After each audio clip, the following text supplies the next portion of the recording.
নাজমুল সাকিবকে ছাড়াই ওয়ানডে দল ঘোষণা, ১ বছর পর দলে ফিরছেন আফিফ। হাতের চোট থেকে এখনো সেরে ওঠেনি নাজমুল হোসেন। ওয়েস্ট ইন্ডিজের বিপক্ষে টেস্ট সিরিজে খেলতে পারছেন না বাংলাদেশের নিয়মিত অধিনায়ক। ওয়ানডে সিরিজেও যে খেলতে পারবেন না সে আভাস আগেই পাওয়া গিয়েছিল। নাজমুল হাসান শান্তর বদলে মেহেদী হাসান মিরাজকে অধিনায়ক করে আজ ওয়েস্ট ইন্ডিজের বিপক্ষে ওয়ানডে সিরিজের দল ঘোষণা করেছে বাংলাদেশ ক্রিকেট বোর্ড। নাজমুলের অনুপস্থিতিতে টেস্ট সিরিজে প্রথমবারের মতো দলকে নেতৃত্ব দিচ্ছেন মিরাজ। ওয়ানডে দলকেও এই প্রথমবারের মতো কোনো সিরিজে নেতৃত্ব দেবেন মিরাজ। নাজমুলের অনুপস্থিতিতে গত মাসে শারজায় আফগানিস্তানের বিপক্ষে সিরিজের তৃতীয় ওয়ানডেতে ভারপ্রাপ্ত অধিনায়কের দায়িত্ব পালন করেছিলেন মিরাজ। আন্তর্জাতিক ক্রিকেটের বাইরে থাকায় এবং খেলার মতো মানসিক অবস্থায় নেই বলে সাকিব আল হাসানকে এই সিরিজে বিসিবি রাখতে চাইছে না, এ খবর আগেই পাওয়া গিয়েছিল। ঘোষিত দলে নেই সাকিব আল হাসান।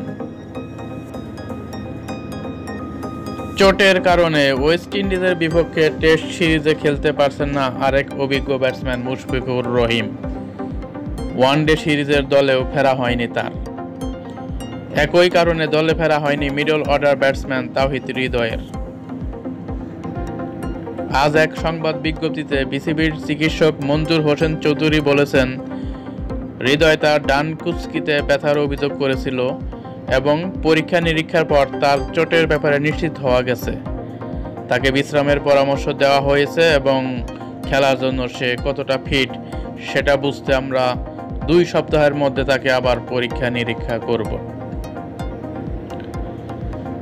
চোটের কারণে নিয়মিত অনেক মুখ না থাকায় ওয়ানডে দলে এসেছে বেশ কয়েকটি পরিবর্তন। প্রায় 1 বছর পর দলে ফিরেছেন আফিফ হোসেন। বাঁহাতি এই ব্যাটিং অলরাউন্ডার সর্বশেষ খেলেছিলেন 2023 সালের ডিসেম্বরে ডানেডিনে নিউজিল্যান্ডের বিপক্ষে। আফগানিস্তানের বিপক্ষে সর্বশেষ সিরিজে ওয়ানডে অভিষেকের পর এই সিরিজেও জায়গা ধরে রেখেছেন গতি দিয়ে মুগ্ধ করা fast bowler Nahid Rana. West ইন্ডিজের বিপক্ষে সিরিজে 3টি ম্যাচ হবে যথাক্রমে 8, 10 ও 12 ডিসেম্বর। সবকটি ম্যাচই হবে সেন্ট কিটসে।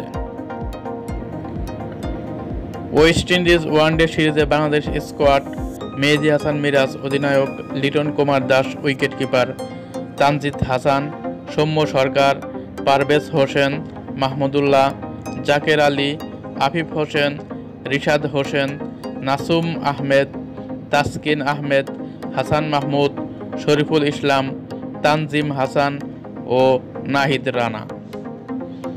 তো এই ছিল খেলার সর্বশেষ আপডেট। সামনে আরও নতুন খবর পেতে অবশ্যই চ্যানেলটিকে সাবস্ক্রাইব করে রাখবেন। সবাই ভালো থাকবেন, সুস্থ থাকবেন। আল্লাহ হাফেজ।